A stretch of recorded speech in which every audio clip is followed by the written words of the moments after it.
Dunia digital melejit tanpa batas mewadahi semua dimensi transportasi darat, khususnya bus yang punya daya pikat dan akses yang begitu besar di platform digital melahirkan sosok yang begitu digemari. Sosok ini beberapa waktu yang lalu sempat viral dan jadi gonjang-ganjing di jagat penggemar bus. Special Podsi, hari ini kita menghadirkan Mas Rian Mahendra di Podsi. Apa kabar Mas? Assalamualaikum warahmatullahi wabarakatuh. Waalaikumsalam warahmatullahi wabarakatuh. Saya berdua ya? Iya, saya penumpangnya. Oh iya. Ada Mas Rian, masa nggak ada penumpangnya ini? Diajak ke sini ya? Iya, Oh. saya mau ke Boyolali tadinya. Biasanya urusannya sama drivernya, bukan sama penumpangnya. Iya kan saya ini member. Oh lu Saya member. deket sama Mas Rian. Tapi ada yang baru pertama kali lihat juga lu jadi co-host gua. Iya, Lu perkenalkan diri aja, gua males. kenalin nama saya Ate, anak tetangga. Oh kirain. Terus. Mas gimana Mas? Kabarnya sehat-sehat? Alhamdulillah baik. Alhamdulillah baik ya. Sekarang di Semarang tadi baru saya tanya ya. Iya dari Semarang. Dari Semarang. Semarang. Ini langsung ke Jakarta untuk acara ini apa memang? Acara ini sama ada beberapa kerjaan. Oh ada beberapa kerjaan. Jadi kita nih kerjaan cuma satu. Iya, kayak Iya. mana nih ajak Mas dong, Rian ini ajak punya Mas beberapa Rian. kerjaan ya. Iya Mas, saya Iya. bisa kok nyetir bus juga. Sorry, enggak. Coba Mas Rian ngomong santai kok ada Ate gitu. Oh, belum pernah tahu dibully fans bola juga ya? Jangan sampai ya Allah. Oh ya, memang namanya juga era digital kan. Itu dia. Dan berarti kan Mas Rian juga punya basis yang memang mencintai dia. Itu. Ya kan. Tapi kalau akhirnya pun terjun sudah 19-20 tahunan nih. Kalau mulai pertama kali terjun di usaha keluarga ya dari tahun 2003. 20 tahun berarti. 20 tahun. Itu akhirnya untuk bidang itunya sendiri Mas Rian apa yang disenengin? Sampai bertahan 20 tahun. Bertemu sama orang baru setiap hari, sama penumpang, jiwa pelayanan ya Mas. Mungkin saya ini emang garisnya dulu jadi babu mungkin ya. Jadi punya jiwa melayani gitu loh Mas. Saya tuh seneng bisa ngelayanin penumpang, terus seneng lihat ekspresi puas mereka terhadap pelayanan saya, terus seneng kayak seniman juga jatuhnya. Tapi katanya galak juga. Galak untuk hal-hal. Kalau udah ngelihat ada yang nggak beres, ada yang apa namanya, apa tuh istilahnya Mas, blong kanan ya, apa istilahnya? Oh yes, kalau mereka agak keluar dari SOP yang Keluar dari mereka- SOP gitu. Ya karena rekan-rekan itu kan harusnya sadar Mas bahwasanya yang dia bawa itu aset nilainya miliaran dan dalam itu bukan hal yang penting ya, dalam artian ada yang jauh lebih penting dari itu, nyawa manusia yang ada di dalamnya Mas. Itu kan passenger banget. 30 orang misalnya 30 orang beda keluarga, beda ini. Jadi wajar lah kalau saya sensitif masalah keselamatan sama masalah kenyamanan mereka gitu. Tuh berarti kalau kita punya Tanggung jawabnya ya. mindset atau punya top of mind kalau yang nyetir itu ataupun juga driver-driver itu nggak mikirin ke sana, sebenarnya itu sudah salah pikiran kita seperti itu, karena seyogyanya, semedannya dan juga sepapuanya Se-Bandungnya belum. ya, itu yang paling harus diutamakan juga Mas ya. Iya, selama 20 tahun ini saya udah banyak kehilangan teman Mas. Jadi Oke. driver rekan-rekan kerja gitu yang maaf ya, yang meninggal, yang badannya kebelah, yang apa itu kan banyak banget faktor kecelakaan. Jadi itu bukan hal yang mengenakan Mas. Jadi jangan sampai lah terjadi hal-hal kayak gitu. Jadi dari rasa sakit, dari rasa kehilangan akhirnya saya jadi semakin tegas lagi untuk hal-hal yang berbau kayak gitulah. Dan Mas Rian ini memulai bisnis ini atau memulai ikut bersama dengan ayah gitu, itu akhirnya jenjangnya apa aja yang udah pernah dijalanin? Saya dulu dari awal 2003 itu mulai bener-bener ngebentuk dari selembar kertas putih Mas. Jadi bapak itu kan bikin bis 5 unit, beliau posisi di Jakarta kan ya. Kalau di terminal, kalau di Jakarta itu kan sifatnya kapal keruk Mas. Apa tuh kapal keruk? Bis datang, penumpang naik, berangkat. Bis Oh datang, yang itu. berangkat. Ini di terminal mana dulu Pulau pertama? Gadung saya pertama kali. Nah terus sedangkan kalau kita dari timur kan nggak bisa kayak gitu. Dari timur kan orang nggak dari terminal aja Mas, tapi dari daerah-daerah juga. Akhirnya saya mikir gimana caranya. Terus akhirnya mulai ngebentuk jaringan keagenan dari tiap daerah. Contoh kayak misalnya dulu base garasinya di Kudus, hidupnya nggak dari terminal Kudus aja. Kita mulai hidup dari Pati, Kudus, sama Purwodadi, Semarang, Jakarta. Zaman semakin berkembang, penumpang semakin banyak dari wilayah-wilayah, kita perluas lagi wilayahnya. Sampai yang tadinya cuma Pati jadi ke daerah Kayen, Sukolilo, Pati, Tayu.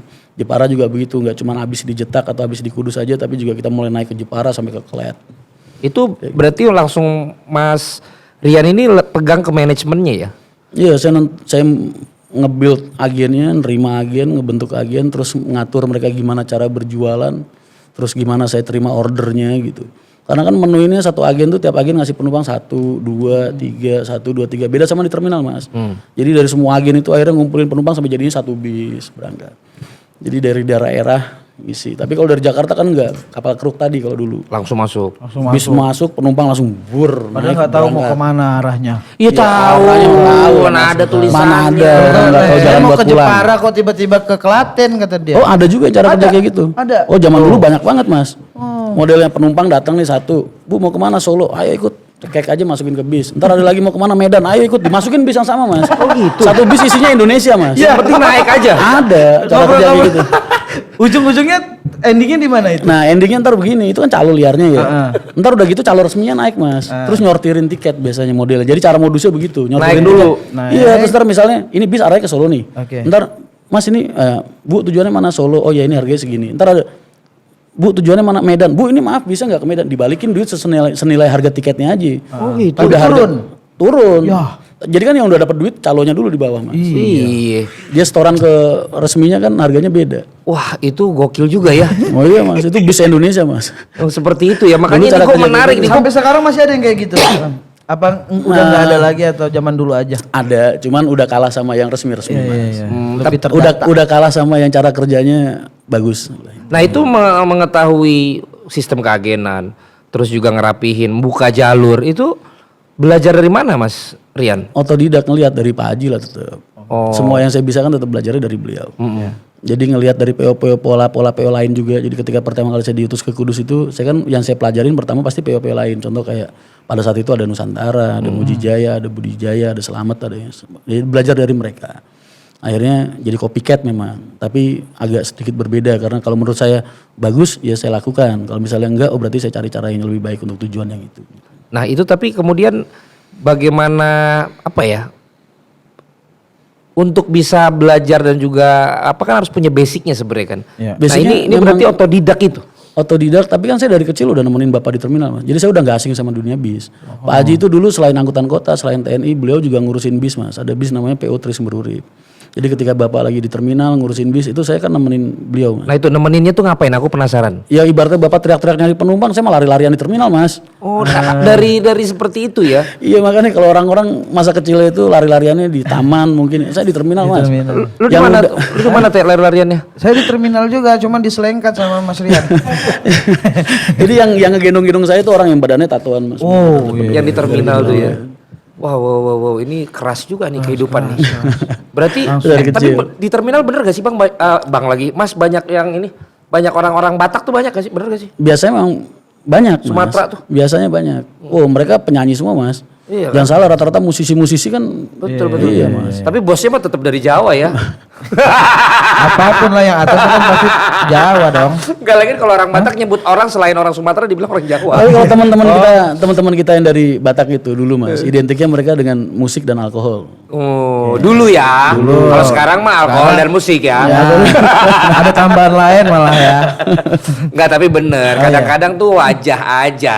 Sebenarnya mah penyanyi, terus juga melo. Karena memang suaranya bagus bener-bener orang-orang Batak kan bagus-bagus. Sumatera, orang Batak. Jadi Mas memulai orang tua mulai seperti itu Mas pokoknya nemenin di terminal segala macam. Jadi udah nggak asing. Makanya kalau ada vlog-vlog saya yang di terminal Pulau Gebang atau di mana-mana terus ada orang-orang yang tua, maksudnya orang-orang yang sepuh-sepuh, terus nyapa, saya cium tangannya itu karena buat saya mereka-mereka itu dulu ikut ngemong saya Mas. Ngemong itu apa ya? Ngudang waktu kecil. Sekeras apa sih terminal itu Mas? Keras buat orang-orang yang nggak pernah ke Kalau terminal. kami mah kan keras, melihat kan Mas. biasanya keras itu Ya terminal. kalau buat orang-orang yang rumahan nggak pernah ke terminal mungkin keras Mas. Karena kan mereka rata-rata suara kenceng Mas. Orang-orang itu karena kan mereka setiap hari kerja di tengah-tengah bis mesin nyala kan. Jadi mungkin mereka kuping juga kan kita ini udah beda lah. Iya. Kurang tangan jadi mereka ngomong juga nadanya udah keras. Mereka nelpon aja gini, apa lo di mana gitu. HP-nya sampai sini-sini. Jauh ya. Jauh. Kalau gini dia bingung ya. Ini kok kayak dibentak. Terus namanya orang yang kerjanya nyari makannya di bawah terik mentari kan tiap-tiap ibaratnya keluar dari rumah senyum lama-lama ke pola panas merengut terus akhirnya tampangnya juga jadi kayak gitu Mas. Iya. Kayak kita inilah udah nggak bisa kulit putih. Tapi ini apa namanya mengalami ini juga gak sih kayak ya ribut gitu loh terus kemudian juga Konfliknya. lebih ke arah kalau masalah kayak gitu, kalau zaman dulu kan ibaratnya kita mukulin orang nggak ada urusannya mas. Beda sama sekarang, ya kan? Cepret masuk TV. Ah iya, ada kamera Beda lah. Zaman dulu memang hal-hal kayak gitu udah jadi gimana ya? Jadi kayak solusi buat nyelesain masalah aja. Karena terminal itu apa? Ya nggak terminal sih mas. Maksudnya dunia kita di bis itu kalau kita udah diinjek-injek orang sekali, terus kita biarin, besok kita pasti diinjek-injek lagi. Jadi harus bereaksi ya. Harus ada reaksi. Dan akhirnya waktu itu mulainya di PO Haryanto itu berapa unit pas tadi 5 ya? 5 unit. 5 unit. Dan itu berdirinya dari 2003 itu?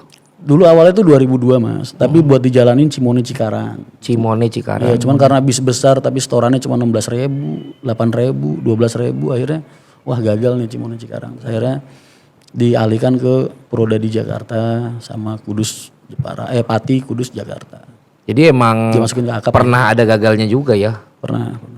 Cimone Cikarang lu. Cimone di mana? Daerah mana? Cimone. Tangerang mas. Tangerang.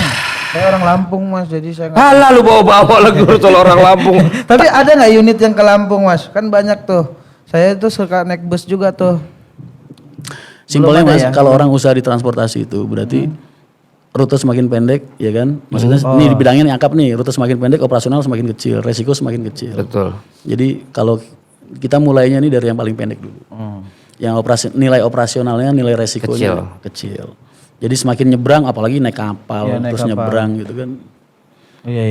Tapi akhirnya berkembang, ada penambahan rute dan segala macam. Kalau bisnis transportasi bis seperti ini menambah rute, membuka jalur lagi, itu juga ada ininya nggak sih kayak ada jagoannya tuh di sana Iya, sebenarnya gitu loh. Ada yang megang pendekarnya tuh, tuh, ada yang memang kalau bahasa kerennya yang market leadernya ada gitu. Itu kayak gitu tuh di Kalau bisnis transport gimana? Kalau poin-poin intimidasi kayak gitu sampai sekarang pun masih ada mas. Jadi kalau kita anak baru masuk ke suatu wilayah, biasanya ada yang nggak suka itu pasti ada. Tapi kan setiap masalah sekarang tinggal bentuk masalahnya mah ada mas. Cuman bentuk solusinya yang zaman sekarang sama dulu tuh beda. Gitu.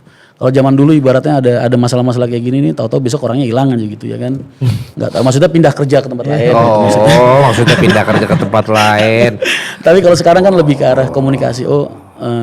Apa sih yang lu butuhin? Yang penting gue bisa makan di sini, gue bisa nyariin anak-anak gue makan di sini, gitu. Perusahaan gue bisa jalan di sini. Apa sih yang lu butuhin? Yang lu ributin apa gitu? Jadi ada win-win solution lah. Lebih ke arah komunikasi kalau sekarang. Dan akhirnya semenjak dipegang juga sama Mas Rian ini berapa banyak udah akhirnya dibuka jalur? Saya terakhir itu jalur reguler saya ada sekitar 140-an per hari mas. 140. Jadi saya terakhir itu jalan rata-rata 150-160 bis per hari. Di semua rute? Semua rute. Karyawan mulai dari berapa dan akhirnya waktu Mas di Haryanto itu berapa, di perusahaan Haryanto maksud saya itu berapa banyak? Saya terakhir mimpin 1.800 orang mas. 1.800. Waktu 5 bis itu awalnya cuma berapa orang? 5 bis itu kalau dipikirnya mungkin sekitar 5 kali 3 aja 15. Sekitar 30-an, 20-an, 30-an. Sampai 1.800 800 orang. orang lebih. Berarti juga buka jalur, kemudian juga tadi sistem keagenan, handle people juga dong. Iya. Makanya kalau sering lihat kan mungkin di vlog apa mungkin ada foto apa yang saya suka ngangkutin barang penumpang. Karena buat saya jiwa pelayanan memang dari udah kecil mas. Sudah suka ngelayanin orang gitu. Saya tuh suka setiap ada orang penumpang terus interaksi sama saya jadi bisa, kalau saya berbaur sama mereka, saya jadi bisa ngelihat oh ya kekurangan saya apa gitu. Jadi saya punya modal buat kerja gitu untuk pembenahan untuk segala macam. Dalam bisnis kan biasanya kalau servis yang Mas Rian katakan kan ada servis ada produk ya, maksud saya berarti kan produknya bis. Servis itu berarti kan orangnya, kemudian juga apa fasilitas yang ada dalam bisnya. Di bisnis transportasi sekarang ini sebenarnya kita lebih yang harus ditingkatkan tuh produknya atau memang people-nya? Zaman sekarang ini udah beda sama dulu mas. Kalau dulu itu bis sama penumpang banyakan penumpang. Kalau sekarang bis sama penumpang banyakan bisnya. Jadi dan semua pasti berlomba-lomba bagaimana, dan penumpang-penumpang sekarang itu nggak terpacu sama bis murah gitu. Mereka lebih ke arah kenyamanan. Jadi akhirnya mulai itu orang berlomba-lomba bikin bis senyaman mungkin dengan harga sekompetitif mungkin, tetap ya. Mereka ada perhitungan gitu ya. Iya, jadi mulai ke arah situ.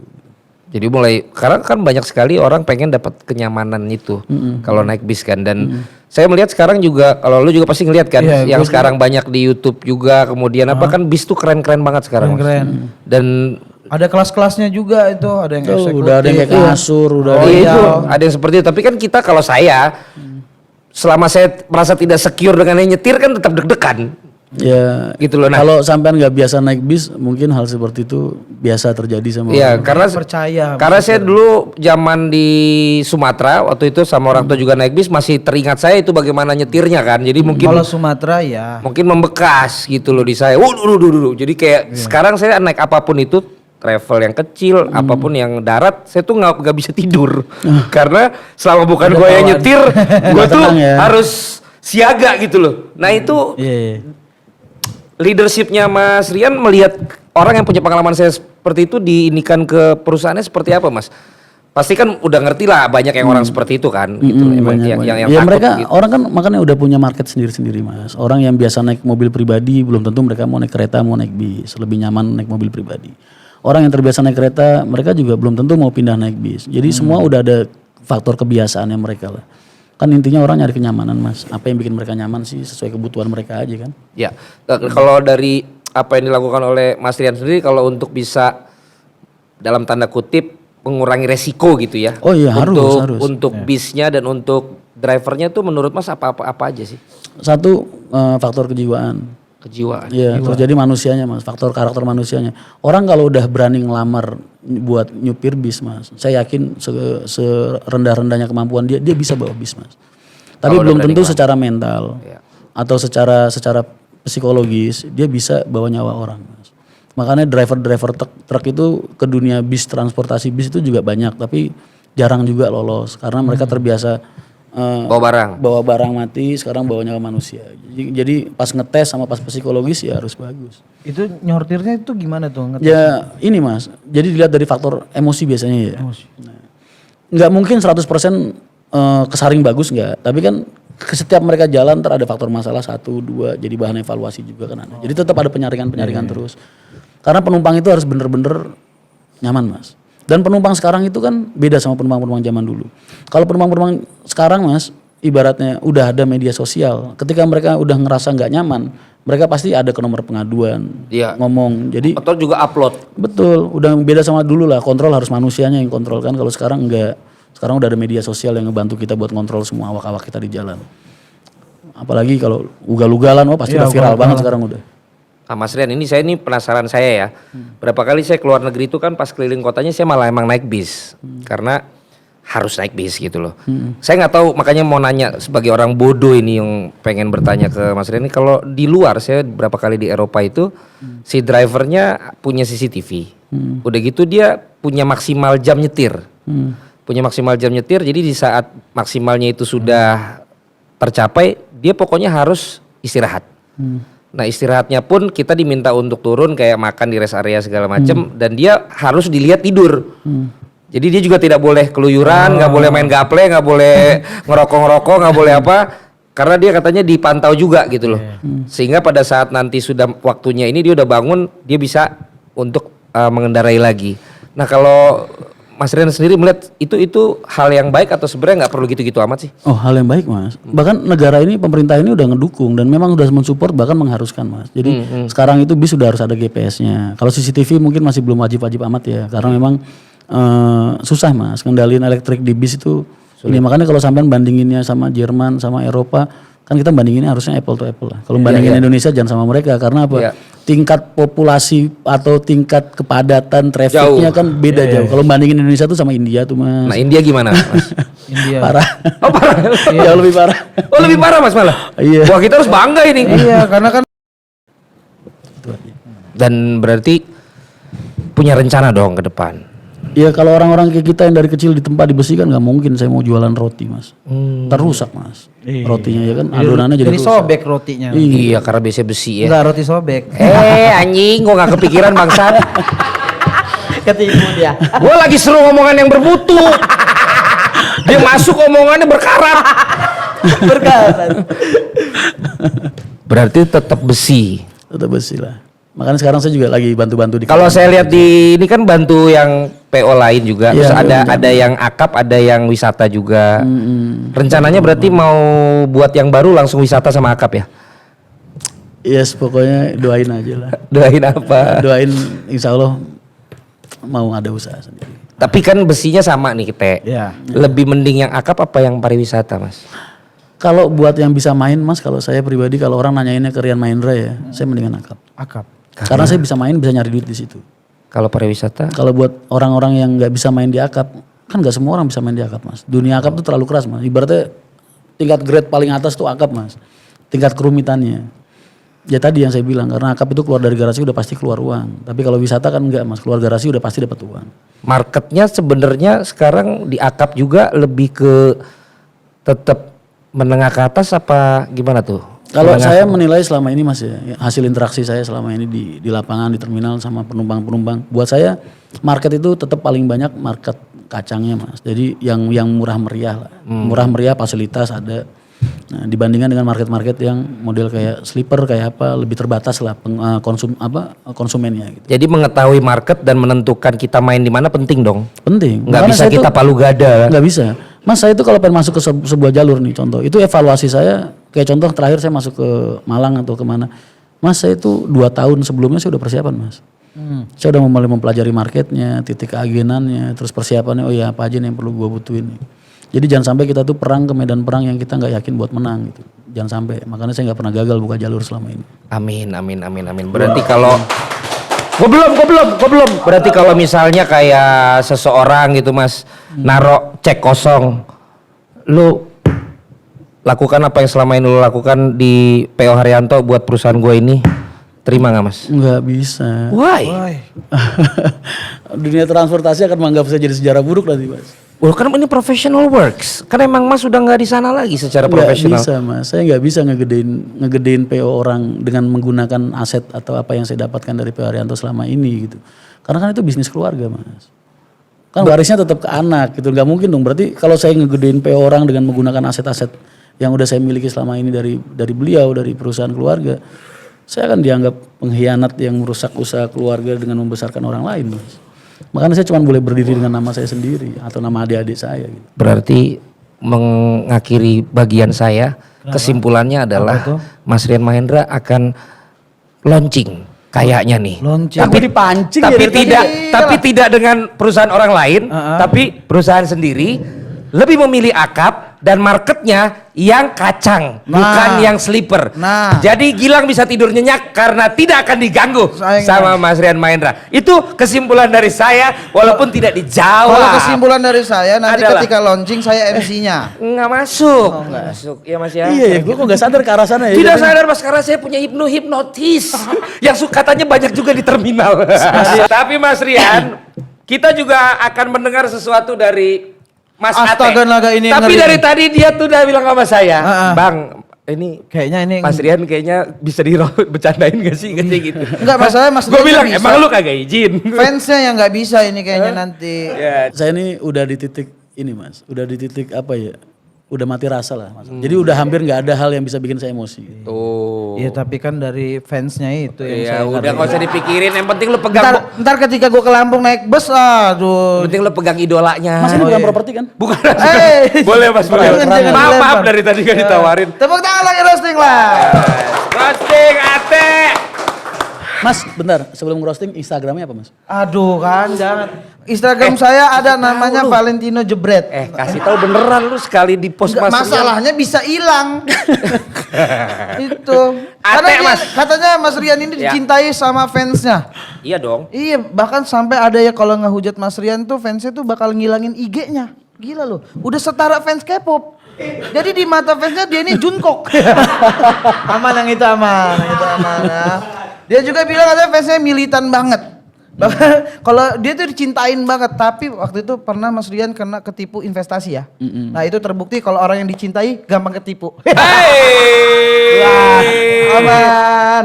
Dan followers Instagramnya Mas Rian ini ada banyak. Iya. 212.000. Dengar-dengar beliau kalau beli rokok tuh nggak pakai duit, pakai followers. Saya tuh Mas, emang kalau lagi nge-live suka nyematin orang kalau nih lu pengen nyawer gue pakai GoPay gitu. Langsung ya. Iya orang pada ngirim Mas. Bener-bener. Mas Tapi buat beli rokok, buat beli rokok. Baru-baru ini katanya ngeluh pas mudik kenapa penumpang sepi ya? Bukan Mas, itu secara global dalam artian memang tahun ini jumlah Kurang. pemudiknya beda. Makanya percuma kan followers banyak kalau penumpang sepi. Maksudnya. Saya mau sepinya kan global. Global. Bukan skala bisnis, bukan. Iya, ya jelas sepi lah. Kalau rame kan lanjut part 2. Udah itu aja lah, itu aja aman. Ngeri. Aman ya kalau gitu mah aman. Mas Rian sebagai penutup adakah yang mau disampaikan buat Busmania ataupun juga followernya Mas Rian atau subscribersnya? Tetaplah jadi adik-adik yang baik yang mau menemani para pengusaha-pengusaha transportasi untuk menciptakan dunia transportasi yang jauh lebih baik dari sebelumnya. Terus tetap hati-hati di jalan, terus tetap memberikan dampak-dampak positif gitu. Hal-hal yang negatif itu dihindarkan, dihilangi. Terus tetap saling mengasihi satu sama lain, bentuk komunitas yang sehat dan tetap semangat untuk berbuat baik serta selalu menebarkan kebaikan. Selalu semangat berbuat baik dan menebarkan kebaikan. Mantap. Ini udah gitu doang, Coach. Cepet Rian amat kayaknya. Mahendra, terima kasih karena sudah 40 menitan dan Masa? ternyata Seru. tidak break. Terima kasih Mas Rian Mahendra sudah main-main di sini. Nanti mudah-mudahan bisa. Nambah 1 jam lagi lah. Ya. Jangan lupa follow seluruh akun sosmed Si Today News dan tonton terus Potsi.